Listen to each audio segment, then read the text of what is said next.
Alors dans cette vidéo, je vais faire le commentaire de ce casque KW20 de chez Otoa et dire tout ce que j'en pense. Eh bien, la proposition est intéressante, mais il a énormément de défauts, même pour un casque à 20,79 €. C'est le prix auquel il est indiqué actuellement. Le prix indiqué habituel, 25,99 €. Eh ben, il y a énormément de défauts et moi, j'irai pas vers ce truc-là.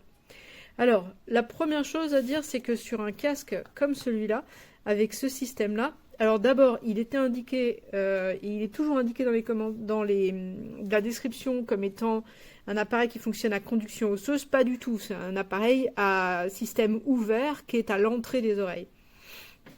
C'est confortable si on ne supporte pas d'avoir des intras. Et avec ce genre d'appareil, c'est un peu kit ou double. Bah ici, c'est kit. Le son est claquant, déplaisant. Si on monte un peu, ça devient douloureux pour l'oreille. Alors qu'en termes de confort, c'est vrai que ce système-là, je dis pas, hein, ça tient bien accroché sur le lobe des oreilles. Moi, j'ai les lobes qui sont bien dessinés, donc ça tient très très bien.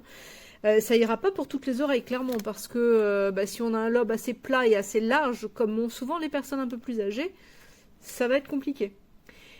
Autre petite mention, donc on voit ici que c'est en train de charger, alors ça clignote pas, hein. Je l'ai laissé charger le boîtier à 100%, les trucs dedans, et ça ne charge pas au-delà de 80%. Donc au niveau de la batterie, on a des soucis aussi. Au niveau de la connexion Bluetooth, la connexion n'est pas stable, elle saute et elle crache. Donc là, on n'y est pas non plus. Donc le son, c'est pas bon. L'autonomie, c'est pas conforme. Le Bluetooth ne tient pas. À quel moment donné il tient ses promesses, ce casque-là, je dirais à peu près nulle part. Mais attention, le son n'est pas atroce. Ça s'écoute, ça s'utilise. Ça tient très bien sur les oreilles, c'est le moins qu'on puisse dire. Il y a une petite douleur au bout d'une heure et demie, 2 heures sur les lobes quand même.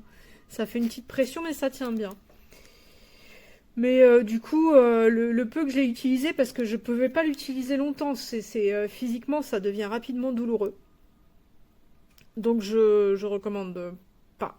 Voilà. Je trouve que c'est pas à la hauteur à plusieurs niveaux. Il y aurait que le son qui serait un peu claquant. Ah oui, la latence est marquée.